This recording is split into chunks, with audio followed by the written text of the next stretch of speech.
my beautiful friends, I hope you're having an amazing day. Today I'm excited to talk to you because I'm going to be reflecting on my experience doing VIPASSANA meditation, a 10-day meditation retreat that I did almost 1 year ago. So without further ado, let's get started. So I wanted to make this video for you today, and I actually thought that I was going to attend another VIPASSANA retreat.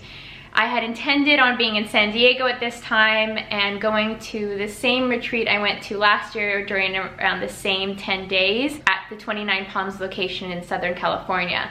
But because of everything that's going on, of course, that was canceled.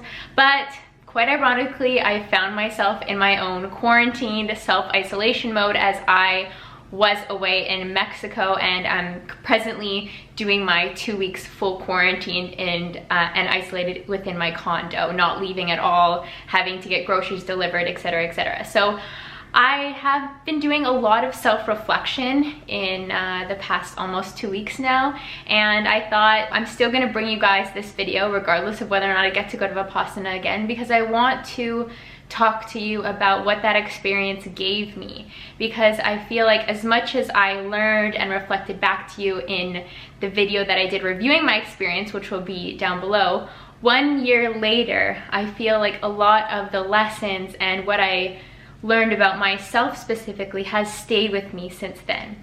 So before we get into it, I will just briefly mention to you guys again what VIPASSANA is. So VIPASSANA is a form of meditation. 1 year ago, like I said, I attended a retreat. So this is a retreat where you're fully isolated for 10 whole days. You take a vow of noble silence. You aren't to look at people, so you aren't to make eye contact with people, you aren't to speak, and you aren't to make gestures, any type of communication with people for 10 days. So within this self-isolation time, you meditate about 11 hours per day, and thus you get to know yourself quite well. So by isolating yourself and cutting off all forms of communication, you're not even allowed to bring books or music or your journal, absolutely nothing. It's just a full opportunity for you to really get to know your own mind and how it works, how it operates, and what's present for you there. So like I said, I attended this a year ago. I had a very beautiful experience. It wasn't easy. I'm gonna tell you that. I recognize that it wasn't easy, but it was so rejuvenating and so magical for me. I wanted to go back again. So like I said, it wasn't easy, but as most things in life, whenever we move past those things that we think are difficult, that are bringing up resistance in us, there's no way out but through. So putting myself into a situation like a VIPASSANA meditation retreat where I had locked myself in for 10 days of meditation, just imagine when you set your mind to something, as you have in any capacity in your own life. Maybe it's set your mind to a certain sport or a certain hobby or a certain artistic project, anything. When you come out the other side, having done the thing that you intended to do, you naturally just feel so good about yourself. And for me personally, that feeling of putting myself into a challenge such as a 10-day meditation retreat and coming out feeling more powerful, more abundant, stronger than ever, I wanted to do that again. I wanted to deepen my roots in the VIPASSANA practice and try again. So that's what I was intending for. And I have every intention of attending another retreat when they open up again and when we're all allowed to travel freely throughout this beautiful world. I would love to make VIPASSANA a part of my life every single year. So why was I so keen on going back when it was something that was difficult? As I mentioned to you all in the last video, I have scoliosis. I suffer from a curvature in my spine, which makes it very uncomfortable to sit for 11 hours per day meditating and to not exercise. And so one of the magical experiences that happened for me there was that my back was in so much pain, agonizing pain, and with the power of my own mind, I was able to release that pain. And that gave me the knowledge and the power of knowing that my mind was even more powerful than I had originally thought prior to going into VIPASSANA. I've always been big on manifesting, knowing the power of how our thoughts attract, but I didn't really have that relationship on how my thoughts could control my body to some extent, to that great extent, I guess you could say, until I was sitting for 10 days meditating in silence with my body.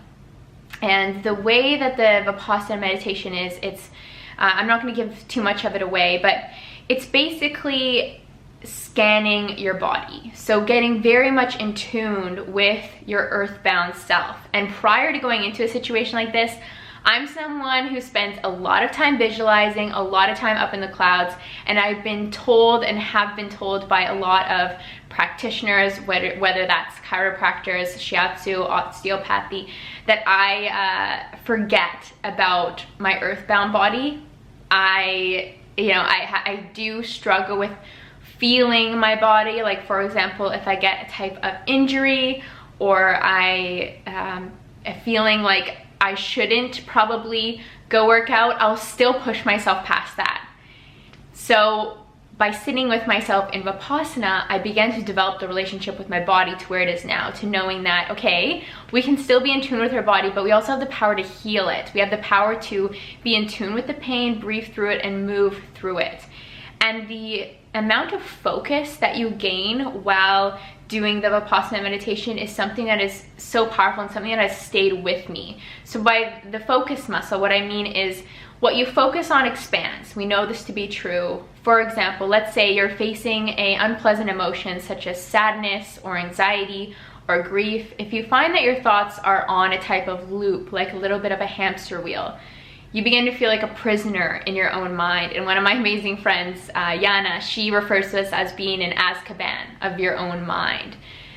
So we get ourselves into the prison of our own mind when we focus on the feelings that we don't want. We focus on the scenarios. We replay things in our own mind that aren't serving us. And VIPASSANA taught me how to strengthen my focus muscle. For sitting there for 10 days, I had to let my thoughts pass and focus on my breath.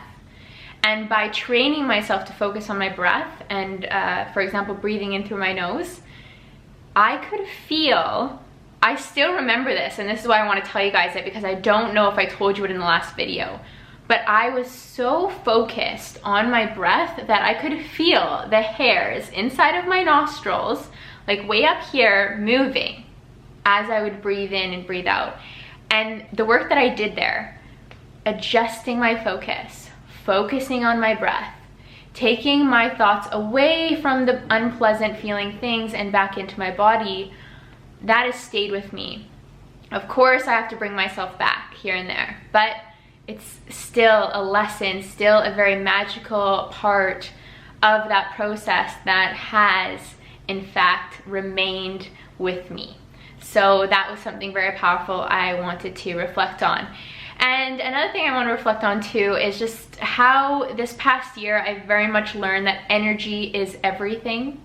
The energy of people is what I want to bring to you right now, is that we didn't get to speak to each other. Once we took our noble vow of silence on the first day in the evening, all of those people who were, for example, sharing a room with me, who were sharing the same type of housing arrangement with me, who weren't allowed to make eye contact, weren't allowed to communicate with whatsoever, those people who I sat with for 10 days, when we all came out of that experience and we began to speak to each other and talk about our experiences, you just felt this energetic connection because we'd sat with each other and we were all bringing up pain, whether that was in the body, whether that was in the mind. We were all going through major things together that on the final day when we all got to talking, it was like we'd been friends for years.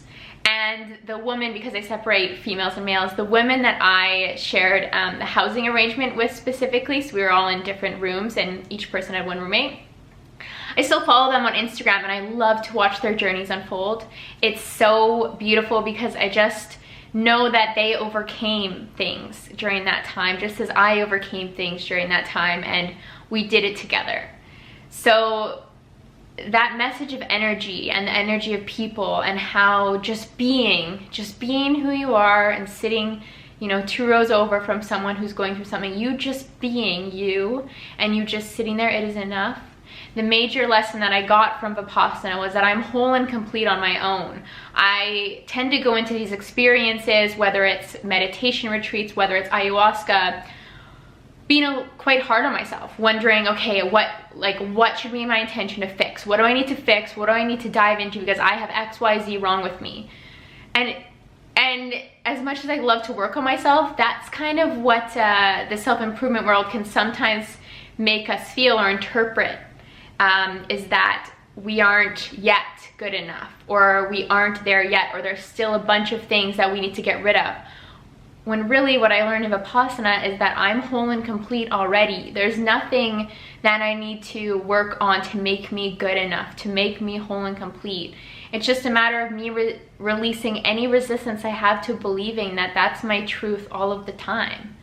So that lesson has since then stuck with me, and I, like I said, will go back to Vipassana when I get the opportunity to. I was really looking forward to it, and really looking forward to it especially because, as you guys know, I'm someone who has a career online, so I spend a lot of time in front of screens, whether that's my laptop, whether that's this camera that I'm filming on right now, or my phone. And to be able to completely disconnect from the world for 10 days was so cleansing on my mind, on my eyes, on my soul, and I crave that. I crave that isolation and detox from everything.